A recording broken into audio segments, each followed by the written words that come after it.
पुढचं आहे, जेवढे जेवढे जेवढे तुम्हाला धन्यवाद द्यावे तेवढे कमी आहे. तुम्ही पत्रकार आहात, वृत्तवाहिन्यांचे विश्लेषक आहात आणि स्वतःलाच प्रस्तावनेत ऑड मॅन इज आउट म्हणून टाकले, पण ते काय खरं बरोबर नाही. तुम्ही गीतेवरचं इतकं सुंदर विश्लेषण आम्हाला चकीपाशी केलेलं आहे ना, खरंच तुम्हाला जेवढे धन्यवाद द्यावे ते. आणि तुमच्या प्रत्येक वाक्याचा, तुमच्या मौलिक सूचनेचा आम्ही नक्की नक्की विचार करू. पुढच्या वेळेला आम्ही ज्या ज्या एवढी केलेल्या आहेत, तुम्ही जसं म्हणालात वाटत राहणं हे महत्वाचं आहे आणि हे वाटत राहणं सतत आम्हाला वाटत राहील तुमच्या सूचनांचं. आम्ही म्हटलं कसं की ही एक मोठी जबरदस्त अशी एफडी आम्ही तयार करू आणि ते एफडी घेऊन तुमच्याकडे येऊ आम्ही. धन्यवाद. पुढचं आहे अध्यक्ष भाषण. आपण आपला अध्यक्षांचा परिचय ऐकलेलाच आहे. त्यांना मी विनंती करते की आम्हाला त्यांनी संबोधित करावा. डॉक्टर मुकुंद दातार.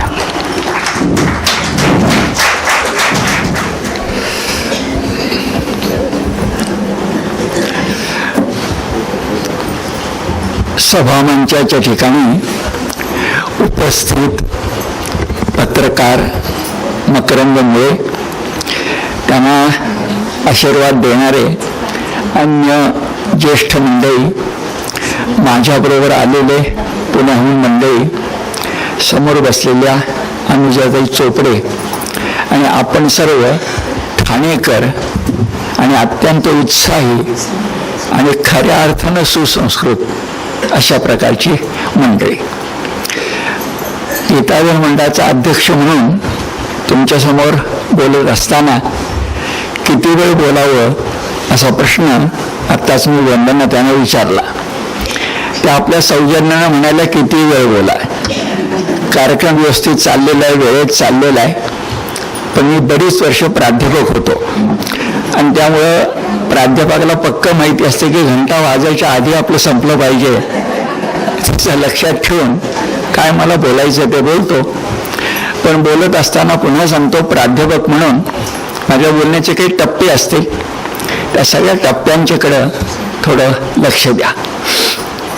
पहिला टप्पा असा की इथं आल्यानंतर वंदनाताई आणि त्यांच्या सगळ्या ज्येष्ठ, कनिष्ठ आणि बरोबरच्या सर्व कार्यकर्त्या मंडळींना मनापासून शुभेच्छा देणं आणि वयाच्या नात्यानं त्यांचं कौतुक पण करणं. त्याचं कारण असं की मुळामध्ये ठाणे गाव याला एक फार मोठा इतिहास आहे. मी सुरुवातीला जो सुसंस्कृत शब्द वापरला तो विचारपूर्वक वापरला. गावांना जी नावं मिळतात त्याच्या मागे मोठा इतिहास असतो. मी मुळात ज्या भागातला आहे कोल्हापूर, तो कोल्हापूरला कोल्हासुराला मारणाऱ्या अंबाबाईचा इतिहास आहे. नागपूरकडे आपण गेलो तर नाग म्हणजे आपल्याला सरपटणारा नाग वाटतो, पण असं नाही आहे. भारत देशामध्ये नाग लोकांची एक संस्कृती होती आणि राज्य होतं, राष्ट्र म्हणजे साम्राज्य होतं. आणि किती मोठं होतं तर काश्मीरमधल्या अनंत नागपासून नागपूरपर्यंत होतं. हे आपल्या लक्षातही येत नाही. तसं ठाण्याला का ठाणे म्हटलं असेल तर ठाणे समजण्यासाठी जवळ पेण आणि पनवेल आहे, ते जरा लक्षामध्ये घ्या. पनवेल वेगळा अर्थ आहे, पण पेण हे नाव कुठून आलंय तर मराठ्यांच्या इतिहासामध्ये पेणे म्हणजे मुक्काम. जेव्हा का थोरले बाजीराव आणि सगळी मंडळी उत्तरेकडे निघाली होती तेव्हा पुण्याहून निघाल्यानंतर पहिला मुक्काम कुठे करायचा तर पेणे म्हणजे पेण या गावी करायचा. आणि जरा विश्रांती घेऊन नर्मदेच्या पलीकडे काय काय करायचं त्याचा विचार कुठे करायचा तर तो ठाणे या ठिकाणी करायचा. पेणे म्हणजे मुक्काम आणि ठाणे म्हणजे मोठा मुक्काम. त्या ठिकाणी जाऊन जरा विचार विनिमय करायचा, ठरवायचं काय पुढं करायचं आणि पुढे जायचं. हे तर आहेच. आणि दुसरीकडे आपल्या सगळ्यांना माहिती आहे की एका चित्रपटानं का होईना पुण्यापासून नागपूरपर्यंत आणि चंद्रपूरपर्यंत संस्कृती जपणारं पुणे हे आम्हाला माहिती झालं. एवढं माहिती नव्हतं. ते म्हणजे धर्मवीर क्रमांक 1. त्या धर्मवीर या चित्रपटातले जे धर्मवीर आहेत दिघे साहेब, त्यांचं एक वाक्य माझ्या डोक्यात चित्रपट बघितल्यापासून पक्का आहे. सगळ्यांच्या डोळ्यासमोर प्रसंग म्हणून सांगतो. शिवसेनेचे एक मोठे नेते प्रमोद नवलकर ते आणि दिघे साहेब बोलत आहेत आणि बोलताना नवलकर ते वयाने मोठे आहेत आणि जरा चेष्टा मस्करी करणारे पत्रकार आता इथे नाही आहेत, पण पत्रकार असणाऱ्या सारखे आहेत. ते दिघे साहेबांना म्हणतात की तुमचं ठाणं मोठं आहे खरं, पण आमच्यासारखा समुद्र तुमच्याकडे नाही आहे. तर ठाणे साहेब उत्तर देतात, ते ठाणेकरांची संस्कृती सांगणार आहे. दिघे साहेब उत्तर देतात, आमच्याकडे समुद्र नाही असं नाही आहे, समुद्राच्या नशिबी ठाणे नाही आहे. समुद्र फार मोठा आहे खरं अगस्तीपासून, पण ठाणं कुठं आहे त्याच्याकडे. हे विचार मनामध्ये येतात आणि मग जाणवतं की मुंबईच्या परिसरामध्ये, खुद्द मुंबईमध्ये ज्याने कोणी संस्कृती जपली आहे, मग डोंबिवली असेल, पारली असेल, गिरगाव असेल, तसं मुंबईच्या अलीकडं दक्षिण बाजूला मोठी संस्कृती जपणाऱ्या ठाणे गाव आहे. आणि अशा ठाणे गावामध्ये ज्यांचं नावच वंदन आहे, अशा प्रकारचं गीता वंदन करणाऱ्या आल्या आणि आल्यानंतर त्याने या ठिकाणी एवढं मोठं चांगल्या अर्थाने साम्राज्य उभं केलं. खरंच आनंद वाटला. माझ्यावर विनयाताई आहेत, आमच्या कात्रे मॅडम आहेत. येताना आमच्या मनात काय विचार आला असेल तर पुण्यात सुद्धा जितकी मंडळी एकत्र येत नाहीत, इतकी मंडळी इतक्या निष्ठेनं सकाळच्या वेळेला वेळ काढून बालगोपालांच्या पासून वृद्ध, माझ्या भाषणात शृंगेरीचा पुरस्कार व्हायचा आहे, त्यांनी मुद्दाम तो राखून ठेवलाय, लक्षामध्ये घ्या. तर इथंपर्यंत आबाल वृद्ध गीतेवर प्रेम करणारी माणसं येतात, इतक्या सकाळी येतात. आणि उत्साह तर काय, तुम्हाला आवडेल म्हणून सांगतो, पटेल म्हणून सांगतो, लग्नागाऱ्याचा उत्साह असावा ना, इतका उत्साह आहे सगळ्यांचा. कौतुक वाटतं खूप मोठं. तर पहिल्यांदा गोष्ट सांगायची ती ही की खरंच मनापासून कौतुक करतो, वयाच्या अधिकाराने कौतुक करतो आणि असंच पुढे चाललं पाहिजे. लगेच त्याला जोडून सांगतो, आमच्या पत्रकार मित्रांनी सांगितलं तर फार छान बोलल्या, मी त्यांना पुण्यामध्ये बोलवणार आहे व्याख्यानासाठी. फार छान बोलले, आवश्यक ते बोलले. त्यांची सूचना आपण पुढे न्यायचा प्रयत्न करूया. साहित्य संमेलन वर्षातून एकदा होतं ना, तर गीता धर्ममंडळाच्या वतीनं, कारण आम्हाला तर आम्हाला म्हणजे आपल्याला 101 वर्ष झाली आणि टिळकांचा आशीर्वाद आहे, ठाण्यानं सुरुवात करू, कुठल्या ना कुठल्या त्या गावामध्ये जाऊ आणि वर्षातून एकदा गीता संमेलन. आता गीता संमेलन जर म्हटलं तर त्याच्यात त्यांची सूचना बरोबर आहे. गीतेचा अर्थ काय समजावून सांगा, गीतेचा श्लोक म्हणजे गीतेची जी पद्धत आपली आहे परसवर्णानं म्हणण्याची, ती मंत्र म्हणून कशी आवश्यक आहे हे समजावून सांगा. लहान मुलांना गोपाळ कृष्णाची गोष्टी सांगा. म्हणजे फार चांगल्या प्रकारे रचना करता येते आणि दिवसभर म्हणजे आनंदाने येतील. पुढच्या वर्षी दुसऱ्या गावाला ती आपली सूचना खरंच विचारार्थ आम्ही घेऊ, बघूया आम्हाला कार्यकारिणीत काय करता येतं ते. हा पहिला भाग झाला. दुसरा भाग झाला तो असा की खरंच आता त्यांनी प्रश्न विचारला की गीतेचा आजचा उपयोग काय, कशासाठी गीता शिकायची. तर आम्ही त्याच्याकडे दोन दृष्टीने पाहतो. एक असं की 100 वर्ष झाल्यानंतर आम्ही एक अभ्यासक्रम असा सुरू केला आहे ज्याचं नाव व्यवहार उपयोगी गीतार्थ प्रबोध. आमच्याकडे उपनिषद प्रबोध आहे, आमच्याकडे गीता रहस्य प्रबोध आहे, पण आता सुरू केला तो प्रबोध काय आहे, व्यवहार उपयोगी गीता. याची एक बॅच झाली आहे की जे आपल्यातले कोणी असू शकेल. 61 मंडळींची बॅच होऊन गेली आहे आणि दुसरी बॅच आम्ही फेब्रुवारीपासून सुरू करतो. काय शिकतो आपण त्याच्यामध्ये, 2 महिने 8 शनिवार, प्रत्येक शनिवारी 9 ते 10:30 रात्रीचा वेळ, तासभर कोणीतरी गीता आणि व्यवहार त्याच्याबद्दल बोलेल, प्रश्नोत्तर होतील, त्याचा व्हिडिओ नंतर बघायला मिळेल आणि परीक्षा नाही. हे फार महत्वाचं, परीक्षा नाही, विचार जागृती हीच परीक्षा. आणि त्यानिमित्तानं जर 8 व्याख्यानं असतील त्यातले 8पैकी 6 व्याख्यानातून उपस्थिती राहिलात, आणि उपस्थिती म्हणजे सुरू करायचं निघून जायचं असं नाही, आता युक्ती सगळ्यांना माहिती आहे, शेवटपर्यंत कळतं आपल्याला. ते माणसं जर राहिली तर त्यांना प्रमाणपत्र दिले जाईल. याच्यात कोणते विषय आहेत बरं? त्याचा अगदी पहिला विषय म्हणजे गीता. हे फक्त भगवद्गीता नाही आहे, ते शास्त्र आहे. भगवद्गीतेतच कृष्ण स्वतः गीता शास्त्रम असा उल्लेख करतो. मग शास्त्र असले की त्याला काही विशिष्ट नियम आहेत. आहे का गीतेमध्ये? 8वा मुद्दा काय असेल बरं? आता पत्रकारांनी सांगितल्याप्रमाणे सामाजिक बांधिलकी आणि गीता. आणि विषय काय असेल तर आपण योगाभ्यास करतो, पण आपण खूपदा प्राणायाम सुद्धा कसरत म्हणून करतो आणि आसनं सुद्धा कसरत म्हणून करतो. मग गीता फक्त आजच्या भाषेमध्ये फिटनेससाठीच आहे का मानसिक समाधानासाठी आहे? योगाभ्यास आणि गीता, मनोव्याधी आणि गीता, आयुर्वेद आणि गीता, कॉर्पोरेट जग आणि गीता. आता खरंच बघा, कॉर्पोरेट आहे की आपल्या आसपास सगळ्यांच्या, त्याच्या काही मागणी आहेत. आपली मुख्यतः मुलं नातवंड त्यात आहेत, त्याच्या काही मागणी आहेत की नाही? आहेत. गीतेत उत्तर आहे का? हो आहे. तर अशा प्रकारे आम्ही अभ्यासक्रम चालवतो. त्या अभ्यासक्रमाला 8 शनिवार आता मी सांगितलं. गीता दर्शन मासिक आपल्याकडे येत असेल, नसेल तर त्याचेही वर्गणीदार व्हा.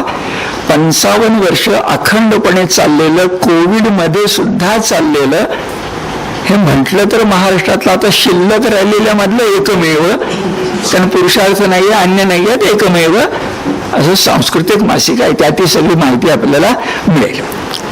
हे व्यवहार उपयोगी आहे, खरंच व्यवहार उपयोगी आहे. आता पुढचा मुद्दा, आता जरा थोडं तुम्हाला विचार करायला मी लावणार आहे. मॅडम थोडं पाणी लागलं. आणि ते विचार करायला लावताना आता 5-7 मिनिटं जे बोलणार आहे ते खूप गंभीर बोलणार आहे. जर आपण सगळ्यांचं लक्ष त्याच्याकडे असू दे. व्यवहार उपयोगी याचाही पुढचा भाग आहे, आणि तो 100 वर्षापूर्वी लोकमान्य टिळकांनी गीता रहस्य या ग्रंथामध्ये सांगितलेला आहे. व्यवहार उपयोगी. आपलं फक्त त्याच्याकडे दुर्लक्ष होत आहे, ते आपण थांबवलं पाहिजे. मुळामध्ये गीता रहस्य ग्रंथानं काय साधलं तो विचार करा. सामान्यपणे 1857 पासून 1947 पर्यंत 90 वर्षाचा जो इतिहास आहे, त्यातली पहिली 40 वर्ष सोडा, पण 1901 पासून 1947 पर्यंत 50 वर्षाचा इतिहास आहे. लोकमान्यांचा जन्म 1856 मधला आहे. 1856 पासून 1901 हा कालखंड लोकमान्य पाहतायत. पण लोकमान्यांनी पुढच्या 40-50 वर्षामध्ये या देशामध्ये जी स्वातंत्र्य चळवळ चालत होती त्याला तात्विक अधिष्ठान गीता रहस्य ग्रंथानं दिलं. कुठलीही चळवळ, कुठलीही मोहीम, कुठलंही कर्तृत्व, त्याच्या मागे जर तत्वज्ञानाचा पाठीचा कणा नसेल तर टिकत नाही. आता होतं काय माहिती आहे? क्रांती झाल्यानंतर क्रांती करणाऱ्या माणसाचाच बळी लोक घेतात, असा इतिहास आहे. क्रांती टिकायला पाहिजे असेल तर मागे त्याच्या तत्वज्ञान लागतं. फ्रेंच राज्यक्रांतीच्या मागे रुसो, व्होल्टेर यांचं तत्वज्ञान होतं, म्हणून आपल्या संविधानापर्यंत स्वातंत्र्य, समता, बंधुता येऊ शकलं. मुद्दा लक्षात येतोय. मग काय? तत्वज्ञान पाहिजे.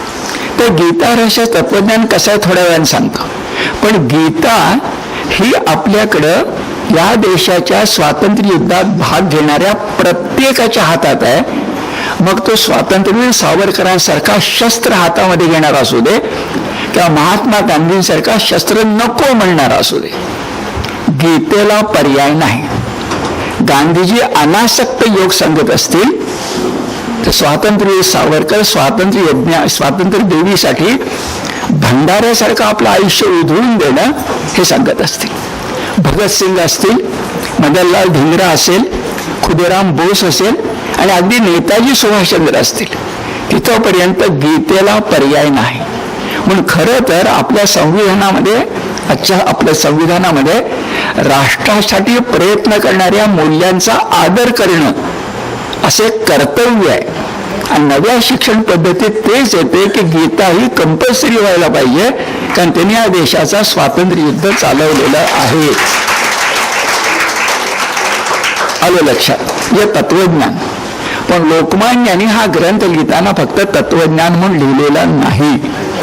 त्याच्या माग त्यांना भारतीयांना नीतिशास्त्र शिकवायचे, एथिक्स शिकवायचे. आता जे पत्रकारांनी म्हटलं ते महत्वाचं आहे की नीती शिकवायची आम्हाला.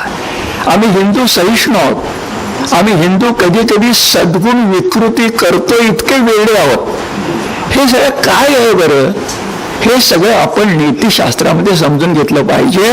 आणि लोकमान्यांच्या गीता रहस्याचं नाव नीतिशास्त्र आहे.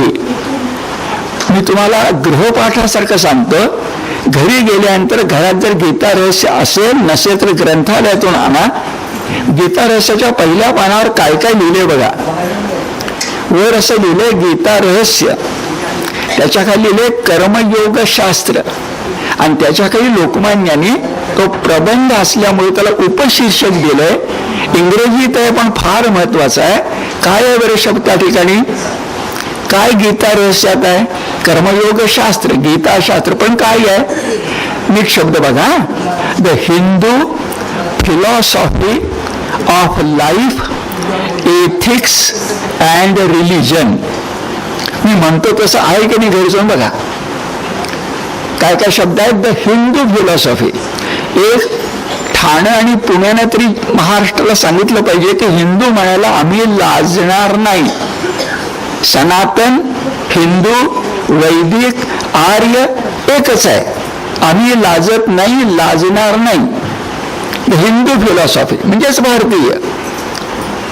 लाईफ हे आपल्याला माहिती आहे, कर्मण्येवाधिकार असते मा फलेषु कदाचन. रिलिजनही आपल्याला माहिती आहे. 18व्या अध्यायामध्ये तो श्लोक येतो. भगवंताबद्दल भगवंतानं जरा मी विनंती करतो, थोडं कार्यकर्त्यांनी आपापल्या जागी बसून घ्या. 5-7 मिनिटात माझं बोलणं संपेल. तर आम्हाला काय काय शब्द आहेत बरं? The Hindu philosophy of life. Life सांगितलं. काय लाईफ आहे? आपल्या सगळ्यांना माहिती आहे. शिंदेरीचे कंठस्थ आहेत. आपण गीताध्याय केलाय. कर्मण्येव अधिकार असते मा फलेषु कदाचन मा कर्मफल हेतुर्भूर माते संगोस्त्व कर्मणी. आम्हाला एक माहिती आहे. रिलिजन काय आहे बरं? तर रिलिजन मध्ये म्हटलंय 18व्या अध्यायामध्ये की आम्ही कोणत्याही देवाच्या नावाचा आग्रह धरत नाही. आम्ही परमात्म्याचा विचार करतो. कसा विचार करतो बरं? की ज्यानं हे सगळं जग व्यापून टाकलंय त्याला आपल्या कामाच्या सेवेनं प्रसाद अर्पण करावा. ज्ञानेश्वरीच्या भाषेमध्ये बोलायचं तर स्वकर्म कुसुमानी त्याची पूजा बांधावी. आता याच्यात मी विस्तार करत नाही, पण मुख्य गोष्टीकडे जातो. The Hindu philosophy of life कळलं. रिलिजन म्हटलं तरी एका अर्थाने कळलं. कर्मण्य अधिकार असते. आणि त्याला फोकस करा एथिक्स. एथिक्स म्हणजे नीतिशास्त्र. एथिक्स म्हणजे नीतिशास्त्र. आणि त्याला इतिहास तुम्हाला सांगतो. लोकमान्यांनी गीता रहस्य ग्रंथ लिहिला 10 ते 15. 1910 ते 15 राजबंदी असताना मंडालेला. आल्यानंतर प्रसिद्ध झाला 1916. पण गीता रहस्य ग्रंथाचं बीज कमीत कमी 10 वर्ष त्यांच्या मनात होतं. मी प्रसंग सांगतो म्हणजे माझ्या बोलण्याला वजन येईल. बडोद्याचे सयाजीराव गायकवाड महाराज, अत्यंत लोकहितदक्ष राजा, वयानं तरुण. लोकमान्यांची त्यांची भेट झाली आहे. आणि सयाजीराव महाराजांनी 1903 मध्ये लोकमान्यानं प्रश्न विचारलाय की आपल्याकडे इतके मोठे धर्मग्रंथ आहेत, मोठमोठे धर्मग्रंथ आहेत, आचार्य घेतले तरी अद्वैत चर्चा करणारे 5 आचार्य आहेत. द्वैत असू दे पण अद्वैताची चर्चा आहे. पण आपल्याकडं ज्याला एथिक्स म्हणतात, नीतिशास्त्र म्हणतात, त्याच्यावरचा ग्रंथ का नाही? आणि गायकवाडांचा प्रश्न फार महत्वाचा आहे. काय नीतिशास्त्राचे ग्रंथ तुम्हाला मला माहिती आहेत बघा. गीता रहस्य सोडून आपल्याला माहिती आहे वैराग्य शतक जसं आहे भर्तृहरीचं, तसं नीती शतक आहे आम्हाला माहिती आहे. आमच्याकडे मोठमोठी सुभाषित आहेत, रत्न भांडार आहे, त्याच्यातून नीती कळते आम्हाला. पण ग्रंथ नाही आहे. एक शतक म्हणजे 100, सुभाषित 1000. आणखी काय आमच्याकडं? आमच्याकडे अप्रतिम असं पंचतंत्र आहे. ज्याची भाषांतर इसाप नीती वगैरे वगैरे झाली, पंचतंत्र पहिलं जगातलं पहिलं आहे. पण मला सांगा, ज्याला आपण उपनिषदाच्या तोडीचं म्हणू, वेदांच्या तोडीचं म्हणू, तसं नीतिशास्त्र का नाही? ते लिहायला पाहिजे. पूर्वी नसेल तर असं सयाजीराव म्हणाले, त्या लोकमान्य म्हणाले, खरं आहे तुम्ही म्हणता तसं, आपल्याकडे ग्रंथ आहे पण त्याला अजून नीतिशास्त्र म्हणून लोकांनी स्वीकारलेलं नाही. माझ्याच मनामध्ये तसा ग्रंथ लिहायचा आहे. साल 1903, वक्ता लोकमान्य टिळक, श्रोता सयाजीराव गायकवाड, आणि मग त्या रसायनातून एथिक्स, तुमच्या माझ्या जगण्याचं शास्त्र म्हणून भगवद्गीता आहे. आता याच्यावर बोलायचं म्हटलं तर तासभर बोलावं लागेल, पण 5-1 मिनिटात एक गोष्ट तुमच्या लक्षात आणून देतो आणि त्यात काय गीता शिकवते लक्षात आणून देतो. गीतेकडे बघताना आता नव्या काळामध्ये 2026 मध्ये गीतेमध्ये ज्ञानयोग आहे का, गीतेमध्ये ध्यान योग आहे का, गीतेमध्ये बुद्धियोग आहे का, गीतेमध्ये अमुक योग आहे का, याची चर्चा न करता मी वेगळा शब्द तुम्हाला सांगतो. गीतेमध्ये तारतम्य योग आहे. गीता व्यवहाराला उपयोगी का, तर तारतम्य. काय तारतम्य म्हणजे, तर दुर्योधन आणि पांडव यांच्यातलं युद्ध आपल्याला कळतं, एक उत्तम आणि एक अधम. पण असा कधी आपण विचार करतो का की 2 उत्तमांचं भांडण जर आलं तर गीता मार्गदर्शन करते की नाही? 2 उत्तम म्हणजे कसं, इंग्रजी शब्दाची आपण मदत घेऊया. गुड, बेटर आणि बेस्ट. गुड मान्यच आहे, पण त्याहून चांगलं काय बेटर, त्याहून चांगलं काय बेस्ट. आणि तारतम्याची सुरुवात कुठून होते बघा. तारतम्यामध्ये बेटर आणि बेस्ट. द्रोणाचार्य, कृपाचार्य यांना मारायचं नाही हे बेटर आहे. कोण मारा म्हणेल, पण त्यांना मारलंच पाहिजे कारण त्यांनी कौरवांची बाजू घेतलेली आहे, हे बेस्ट आहे. कुठल्या वाटेने जायचं आपण, बेटर आहेच ना आपण, बेटर पेक्षा बेस्ट. हे पहिल्या अध्यायात सुरू होतं आणि 18व्या अध्यायामध्ये सुद्धा भगवंत काय म्हणतात बघा, तुला इतकं सगळं मी समजावून सांगितलं, तुला पटलं का बघ. आणि काय अर्जुन उत्तर देतो की बाबा पटलं. स्थितोस्मी गतसंदेहा करिष्ये वचनं तव. अनेकांच्या लक्षात येत नाही की स्थितोस्मी शब्दाचा अर्थ स्थितप्रज्ञ आहे. स्थितोस्मीच का म्हटलं, तर तू जो स्थितप्रज्ञाचा आदर्श सांगितला, सात्विक कर्त्याचा आदर्श सांगितला, तो आता मी झालोय स्थितोस्मी, स्थिता अस्मी करिष्ये वचनं तव. तू सांग मी करतो, कारण तू माझा मार्गदर्शक आहेस. म्हणजे 1 ते 18 तारतम्य आहे. एक गोष्ट आपल्या सगळ्यांना माहिती आहे की अर्जुनाची प्रतिज्ञा होती की माझ्या धनुष्याचा अपमान जर कोणी केला तर मी त्याला मृत्यूदंड देईन. असा विचित्र प्रसंग आला की धर्मराजानं अर्जुनाच्या त्या धनुष्याचा अपमान केला. मग प्रतिज्ञा कोणती बरं, माझ्या धनुष्याचा अपमान झाला तर शिक्षा करेल. आमचे अर्जुन महाराज हातात तलवार घेऊन आपल्या थोरल्या भावाला मारायला उभे राहिले.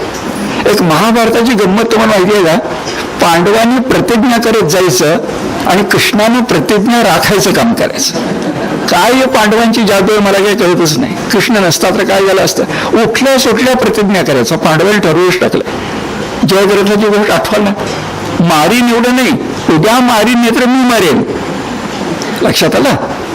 आता या वेळेला आपण ध्यानामध्ये घेऊया कृष्णानं काय सांगितलं, केवढं तारतम्य आहे बघा. कृष्णाने सांगितलं तुझी पण प्रतिज्ञा राहिली पाहिजे, तुझी एक मोठी प्रतिज्ञा विसरलायस. काय तुझी प्रतिज्ञा, विजय धनुष्याचं रक्षण करेन ही प्रतिज्ञा. आणि द्रौपदी वस्त्रहरणाचा सूड घेईन, ती कुठे गेली. कौरवांचा पराजय करेन, कुठे गेली.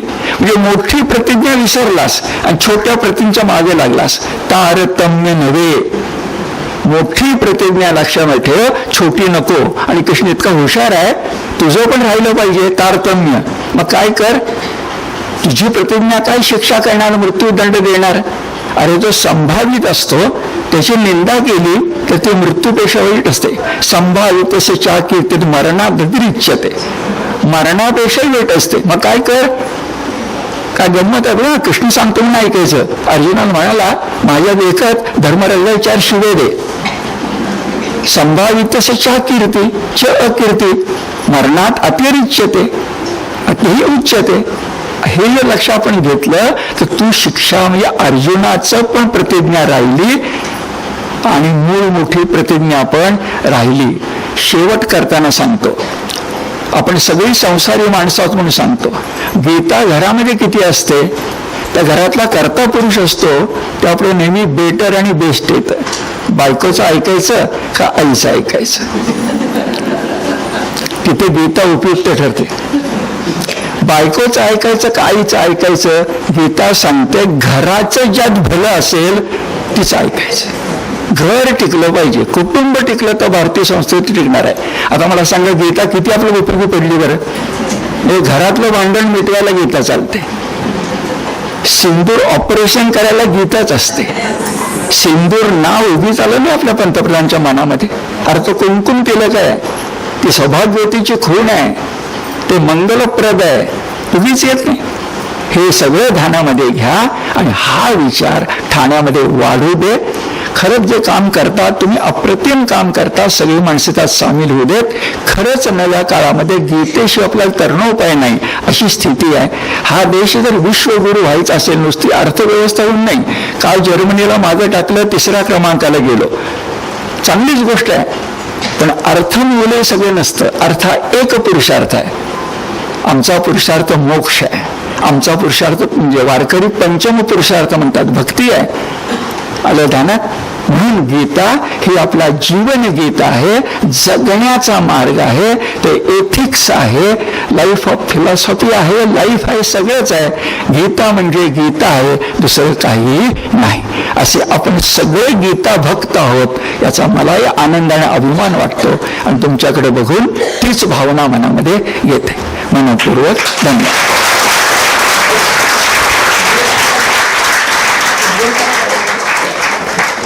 की कार्यवाही त्याला जरा जागा करायचं असतं, तर कार्यवाही मला जागा केलं की इतकं छान बोललात, खरं छान छान नव्हे, इतकं बोललात खरं, पण एक उद्घोषणा केली नाही. ती काय उद्घोषणा करायची आहे, तर इथं लिहिलंय ते आता सगळं खरं होणार आहे. गीता धर्म मंडळ पुणे अंतर्गत वेदवाणी गीता संता वर्ग, खाली शाखा वगैरे म्हटलेली आहे. काही प्रक्रिया पुढे करावी लागेल, पण त्यानंतर नव्या वर्षामध्ये गीता धर्म मंडळाची अधिकृत शाखा म्हणून ठाण्याला स्थान मिळू शकेल. आणि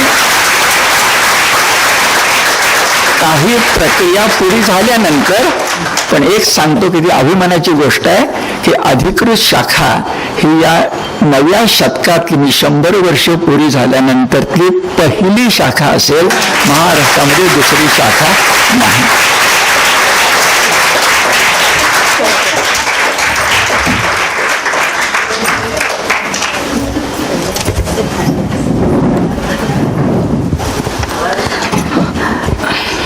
दातार सर, तुमचं किती तुम्हाला धन्यवाद द्यावे तेवढे थोडंच. शेवटची जी अनाउन्समेंट तुम्ही सांगितलं ना की ही अधिकृत म्हणून आम्ही जाहीर करू, तुमच्या शतकोत्तरानंतर ही पहिली तुमची अनाउन्समेंट आहे. खूप खूप धन्यवाद देतो तुम्हाला. आमच्या वंदनाताई यांचं नक्कीच पालन करतील. आणि असं म्हटलं जातं ना, पुन्हा तिथे काय मी सुरुवातीलाच सांगितलं तसं आम्ही असं करून दाखवू की तुमच्या या सगळ्या मार्गदर्शनानुसार ठाणे तिथे काय होणे बरोबर. मराठी साहित्यावरील आणि गीतेवरील भाष्य करणारे ज्या ज्या अधिकारी व्यक्ती, त्या अधिकारी व्यक्ती आज डॉक्टर दातारांच्या रूपाने इथे आल्या, हे यातच आम्ही प्रमुख खूप धन्यवाद मानतो. आपल्या विचारांशी आपल्याला हे युद्ध रोज करायचं आहे. आणि त्यांच्या भाषणात आपल्याला कळलं की गीता हे आत्मशुद्धीचं साधन आहे, हे आत्मशांतीचं सर्वश्रेष्ठ साधन आहे. ही गीता आपल्याला जीवन कला शिकवते, शांतता आणि समाधान देते. याही पेक्षा त्यांनी आज जे महत्वाचं सांगितलं की जो तारतम्य योग आहे तो पूर्वी खरंच ऐकला नव्हता, तर तो तारतम्य योग आहे तो खूप आवडला. तुमच्या याचं सगळ्यांचं आमच्याकडनं आम्ही पालन करू याचं तुम्हाला नक्की मी आश्वासन देते. आपण इथे आलात, आपलं मार्गदर्शन मिळालं, आपल्याला आशीर्वाद मिळाले, तुम्हाला खूप खूप धन्यवाद.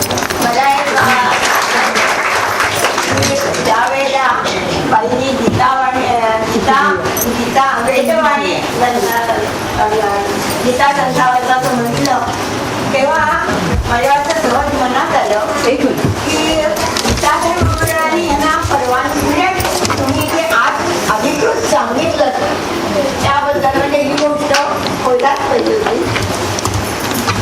कारण मी बाईंचं तेव्हा वेदवाणी असं वाचलं तेव्हा मला प्रश्न म्हणजे काय ते वेगळं आहे. म्हणजे गीता धर्ममंडळामधून आम्ही दोघीजणी तेव्हाच एकाच वेळेला शिवगेला गेलो होतो.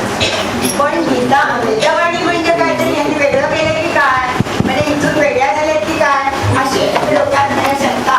कारण दुसरी एक अशी प्रती आहे माहिती आहे आणि त्यामुळे माझ्या असं मनात आलं की हे आहे की नाही. पण आज जेव्हा अधिकृत झालं तेव्हा मला म्हणजे आणखीन आनंद झाला की वेदवाणी ही गीता धर्ममंडळापेक्षा वेगळी नाहीये, की गीता धर्ममंडळाचा एक भाग. कारण दुसरा एक भाग मला माहीत आहे आणि त्यामुळे मला असं वाटलं की तसंच आहे की काय आणि म्हणून मी अधिकृत झालं हे आठवत.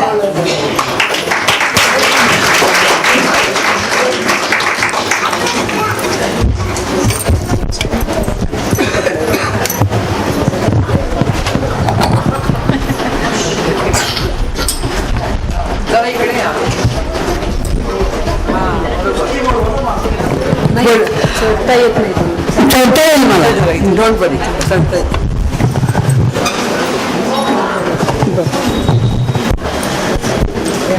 मी गेली 33 वर्ष संस्कृतच्याच कार्यात होत आहे, अजूनही कार्य करतच आहे.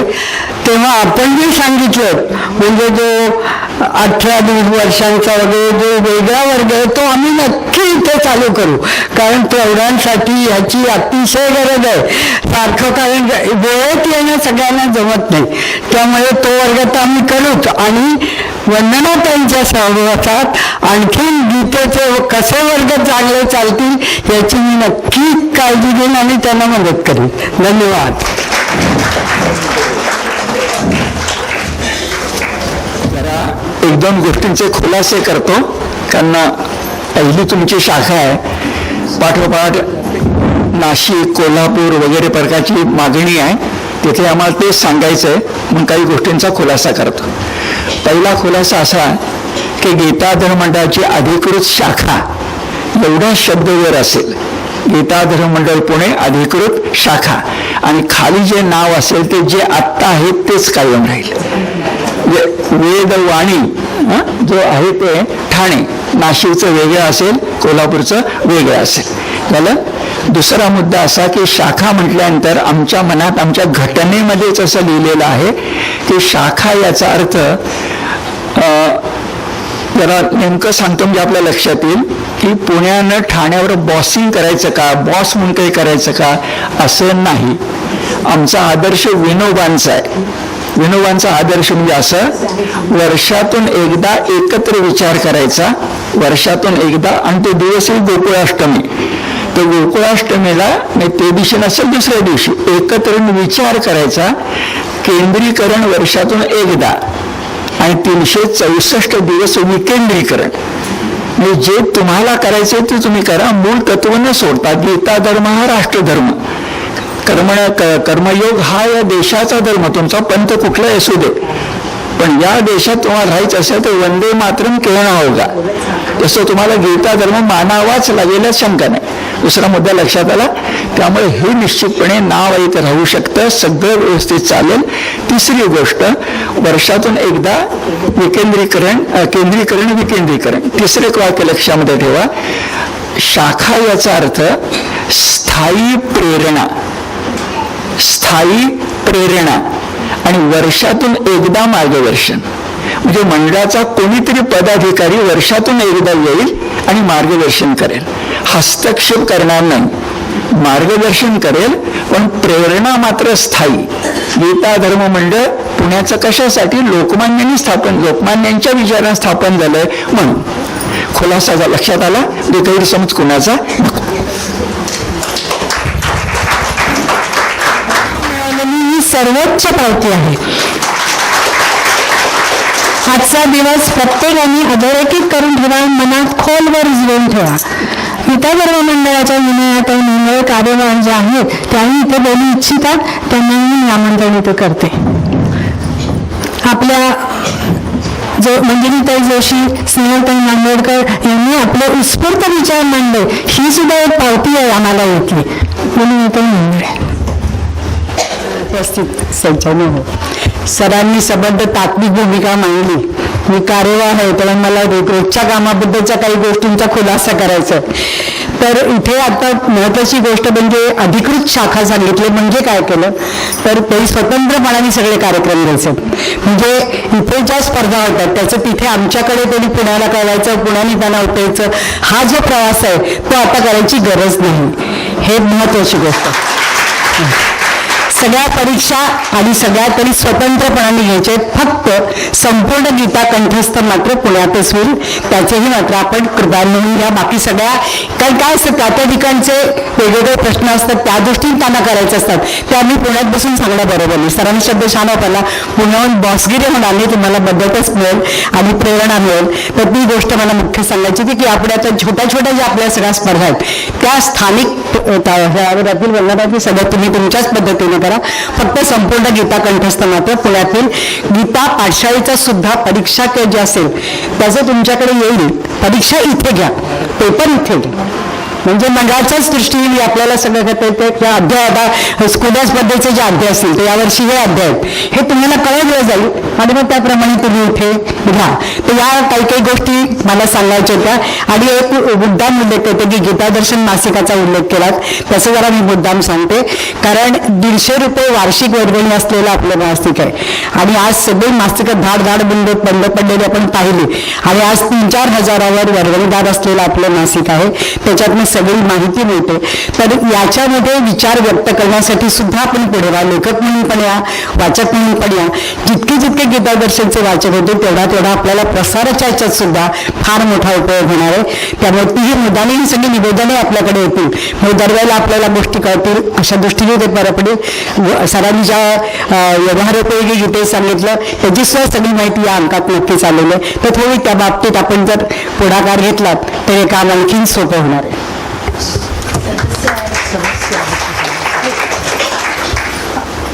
आणि मंडळाचे जे सदस्य आहेत आपल्याकडे मंडळाच्या सदस्य पदाची जे हे आहे त्यात वंदनाताईंना आम्ही गेल्या वर्षी मुद्दाम सदस्य करून घेतलेला आहे. आता अशाच हळूहळू एक शाखा होत जातील. त्यामुळे मंडळाच्या सदस्य त्या झालेत तशा अनेक ठिकाणी अनेक शाखा होतील. या शाखा प्रमुख आहेत. आता हा शब्द इथे सगळ्यांना प्रसिद्ध माहितीच आहे मग मुद्दाम सांगते. तर त्यांच्या मार्गदर्शनाने आत्ता काम चालूच आहे, ते आता अधिकाराने चालू राहील.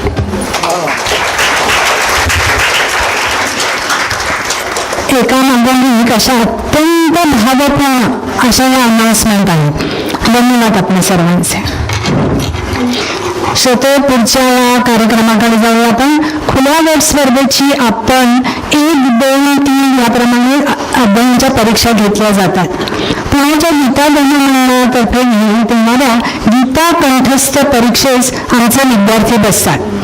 पाणिनी व्याकरणाप्रमाणे दिलेल्या संख्येनुसार प्रत्येक श्लोकातील ऱ्हस्व, दीर्घ, आघात, निसर्ग, अवग्रह, अनग्रह सर्व बारकाईने इथे पाहिले जाते. मराठीतून एक वाक्प्रचार आहे, कान सलाखून बाहेर पडणं. याचं जर प्रत्यंतर घ्यायचं असेल ना तर गीता कंठस्थ परीक्षा आणि त्याचं जे समाधान आहे ते अतिशय अवर्णनीय आहे. या सर्वांवरचा कळस असतो ही शृंगेरी परीक्षा. ही परीक्षा यशस्वीपणे उत्तीर्ण होऊन शंकराचार्यांचे आशीर्वाद घेऊन परत मी हा आयुष्यातील एक विलक्षण असा अनुभव आहे. या सर्व परीक्षेतील विजेत्यांचा आज आपण गौरव करणार आहोत. तेव्हा पुढील सत्रे आणि पुढील बक्षीस समितीकडे देते. प्रथम येथील सहशिक्षिका सौ सुनीती सेमरकर.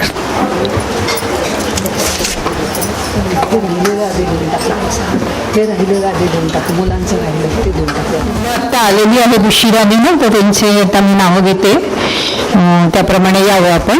वेदिका गंगाणे, 5वी ते 7वी गट, उल्लेखनीय.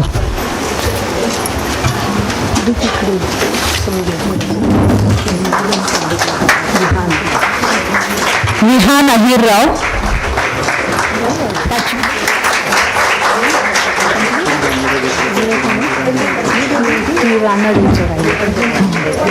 काय नाव आहे तिकडे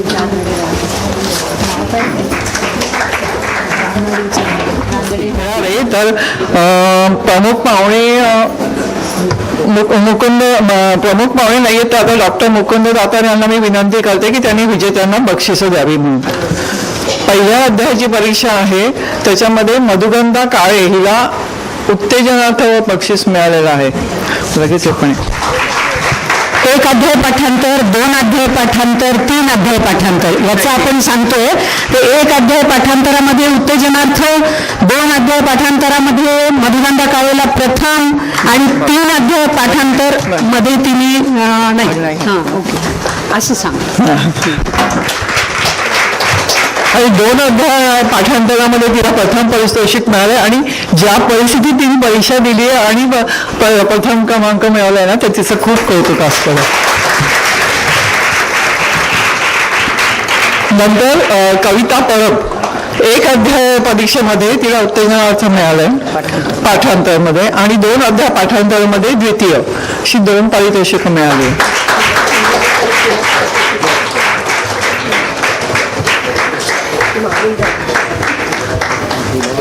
तनुजा सोनकर हिला 1 अध्याय पाठांतरमध्ये द्वितीय मिळालेला आहे, 2 आहे.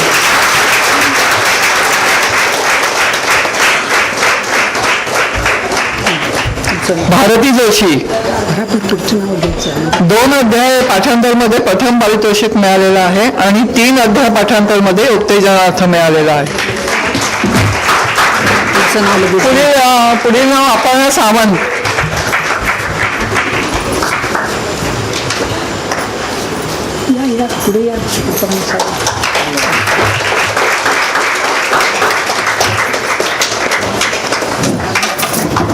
अपर्णा सावंत यांना 1 अध्याय पाठांतरमध्ये उल्लेखनीय मिळालेलं आहे आणि 2रा अध्याय पाठांतरामध्ये पण उल्लेखनीय मिळालेलं आहे, 2 पारितोषिक मिळाले.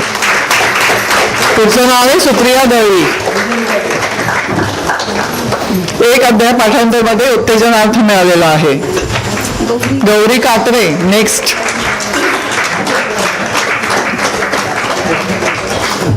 1 अध्याय गौरी कात्रे 1 अध्याय पाठांतरमध्ये द्वितीय मिळालेला आहे आणि 3 अध्याय पाठांतरमध्ये पण द्वितीय मिळाले, 2 पारितोषिक मिळाले. मृणालिनी दीक्षित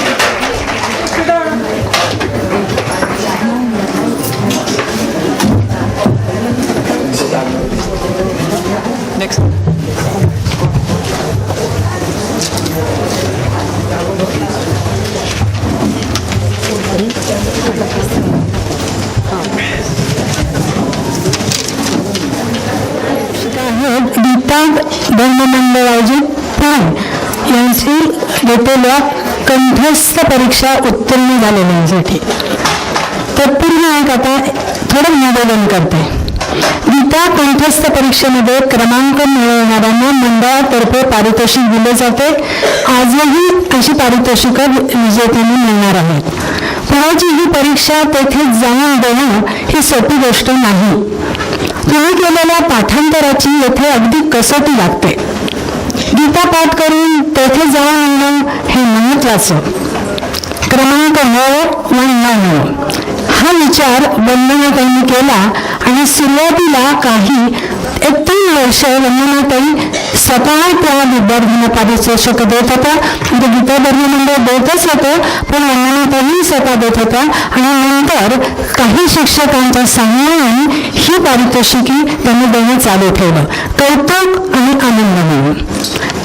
आणि गीता कंठस्थ परीक्षाने जसं म्हटलं अवघड तशी आहे, तर ती एक कसोटीच समजावी. ती तिथून देऊन येणाऱ्यांसाठी त्यांचं कौतुक आनंद पुनश्च मी सांगते वंदनाताईंनी असं केले. आता ही जी आपण पारितोषिक देणार आहे ती 2 आहेत. एक गीता धर्ममंडळ पुण्यातर्फे पारितोषिक आहे, दुसरं गीता वेदवाणी संथा वर्ग ठाणेतर्फे आहे. अशी 2 आपण पारितोषिक देणार आहोत. वरील प्रमाणे शृंगेरी परीक्षेचंही आम्ही करतो. शृंगेरी परीक्षा कधीही घेऊन नये, पण एखादा कौतुक समारंभ, एखादा कुठला तरी महोत्सव किंवा एखादा काही एक गुरुपौर्णिमा असे जे काही समारंभ असतात तेथे वंदनाताईंतर्फे हे शृंगेरी पुरस्कार दिले जातात. आज या निवेदनानंतर ही सर्व पारितोषिकासंबंधीची सूत्रे मी सहशिक्षिका रेश्मा लवाटे यांच्याकडे सोपवते.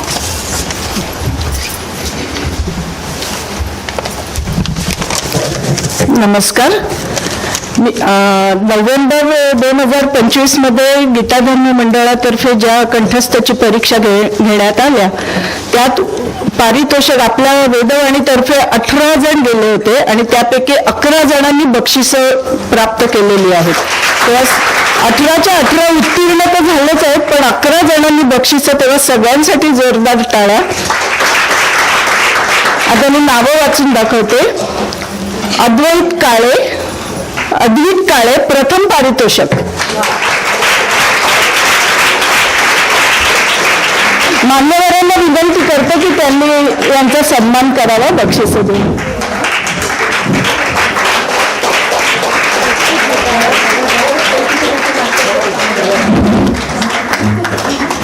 तनय भौमिक तृतीय पारितोषिक.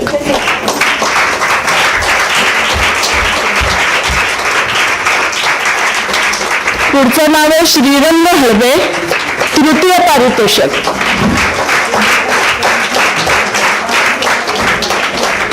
रेवती पाठक तृतीय पारितोषिक.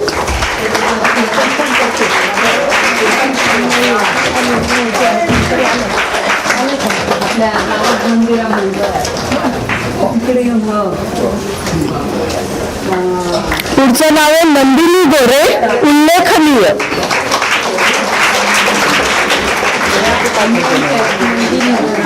नंदिनी गोरे उल्लेखनीय बक्षीस.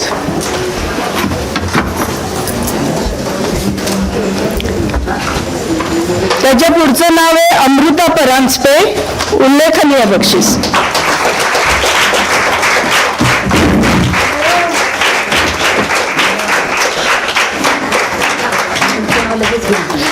पुढचं नाव आहे मुग्धा घैसास उल्लेखनीय बक्षीस.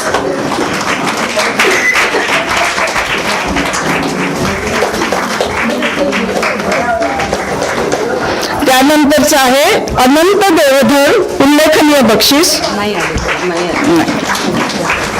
अनंत देवधर आले नाहीये. मी पुढचं नाव असते गंधाली जोशी उत्तेजनार्थ बक्षीस.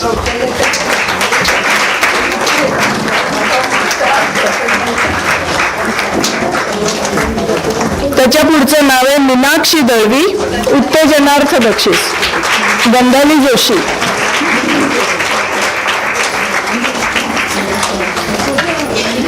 पुढचं नाव आहे मीनाक्षी दळवी उत्तेजनार्थ बक्षीस.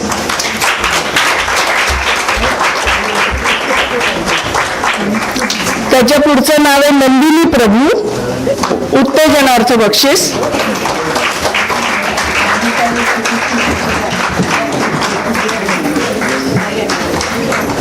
आता जी नावं वाचते अलका परब संतोष काळे. नंदिनी प्रभू नाही आले. आता उत्तीर्ण जे झाले त्या उरलेल्यांची मी नावं वाचते. अलका परब संतोष काळे. पारितोषिक आहे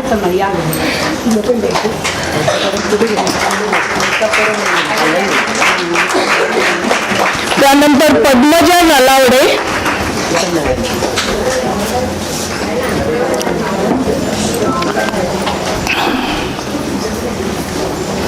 दीपिका नायक.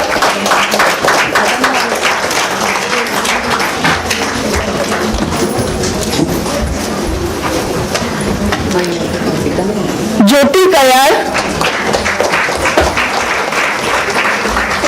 रजनी आठवले.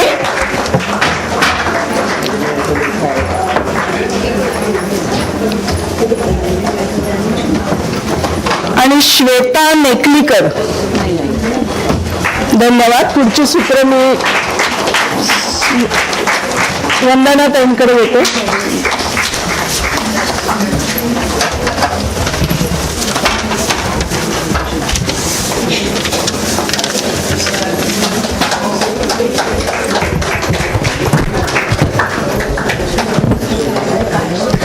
आताच ज्याची वाट बघता ते सगळे डाव्या बाजूला जे गुरुदक्षिणा देऊन आलेले आहेत त्यांच्या पुरस्काराची वेळ आली आहे. सर्वांनी सज्ज व्हा. नावाचं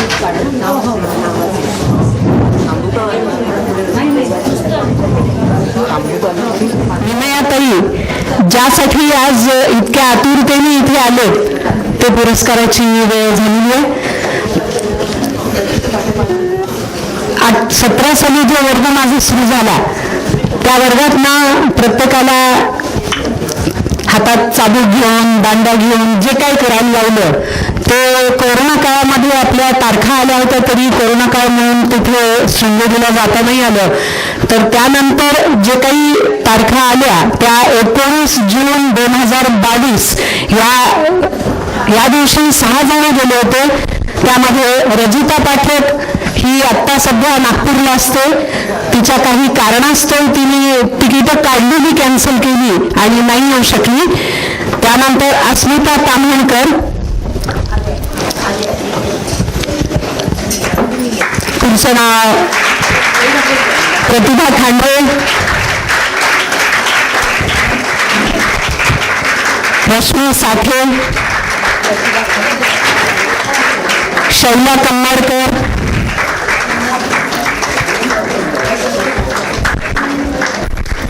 आणि अस्मिता जकाते अशा 6 जण होते. अस्मिता जकाते या नांदेडच्या होत्या.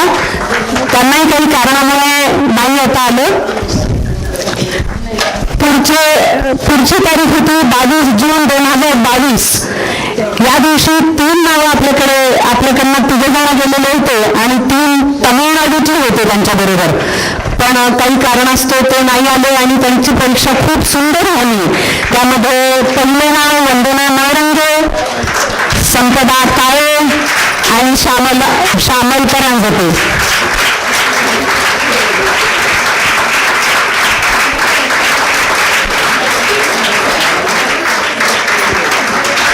हा पुरस्कार पुण्यामध्येच होत असतो. पण आपल्या विनंतीला मान देऊन दातर सर आणि विनयाताई इथे आल्या ही खूप मोठी गोष्ट झालेली आहे. ते स्वतःहून म्हणाले की 50 जणांनी तुम्ही इथे आणण्यापेक्षा आम्ही 5 जण तिथे आलो तर किती चांगलं नाही. मला पण धरून आलं. अरे वा म्हणाले, खूप छान झाली. मग दिवस ठरला तो सांगता समारंभाचा. दोन्ही मिळून आपण कार्यक्रम एकत्र घेतले तर छान होईल ना सर, असं म्हटल्याबरोबर सरांनी त्याला मान्यता दिली आणि आज हा सोहळा इथे होतो. पुढची तारीख होती 15 जानेवारी 2023. यामध्ये 6 जण होते. मनीषा फाळके, नीमल महाबळेश्वरकर, सुनीती सिन्नरकर, चारुशीला जोशी, रेश्मा लवाटे आणि उषा परांजपे. मनीषा फाळके, नीमल महाबळेश्वरकर, नंतर सुनीती सिन्नरकर,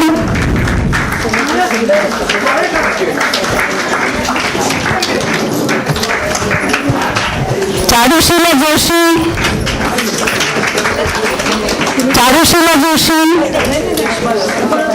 जोशीला तू समोर या. सुनीती सिन्नरकर, रेश्मा लवाटे, सुनीती सिन्नरकर. ह्या सगळ्या माझ्या सहशिक्षिका पण आहेत बरं का. खूप छान सहाय्य करतात मला. हात मारायला उशीर तयार असतात.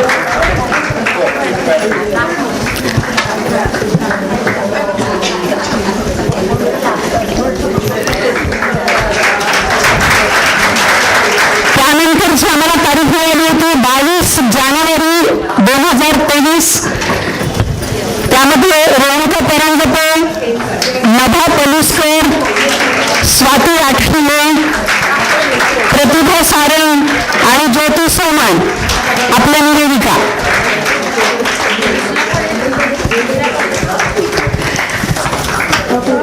रेणुका परांजपे, नभा पलुसकर,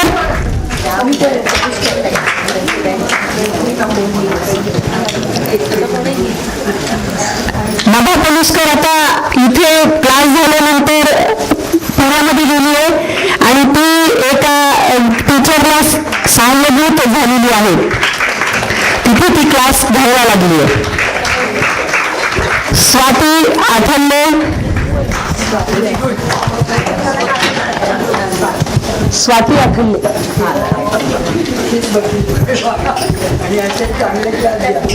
प्रतिभा सारंग नंतर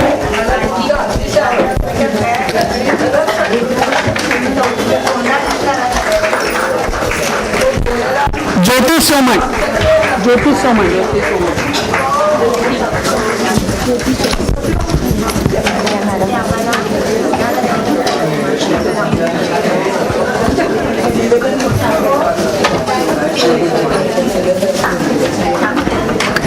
त्यानंतरची आम्हाला तारीख मिळाली होती 29 जानेवारी 2023. त्यामध्ये आमचा छोटासा सहाय्यकार सहअध्यायी एकदम त्यावेळेस तो 8 ते 9 वर्षाचा होता, मिहीर पित्रे. तो आला नाही. त्याचे आजोबा आजोबा घेतात का आजी आजी आल्यात, आजी घ्या आजी घ्या, कारण त्यांचा स्वतःचा आहे. भैरवी गोडबोले, वेदश्री गोडबोले त्यांचे आजी आजोबा आले.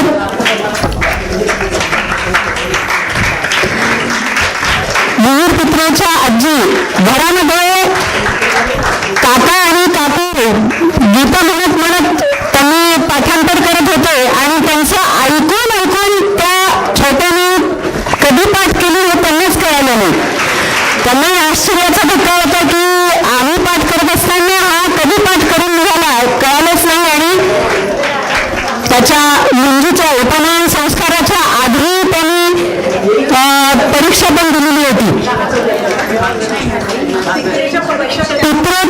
मिहीर पित्रेच्या परीक्षेत आमच्या अनुजाताई आहेत बरं का, पैकीच्या पैकी जरा मार्क होते त्याला पण.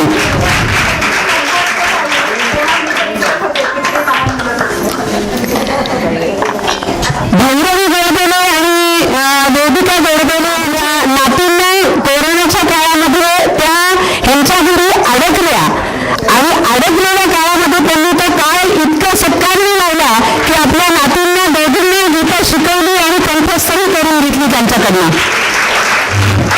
आजी आजोबांचं खरंच कौतुक आहे.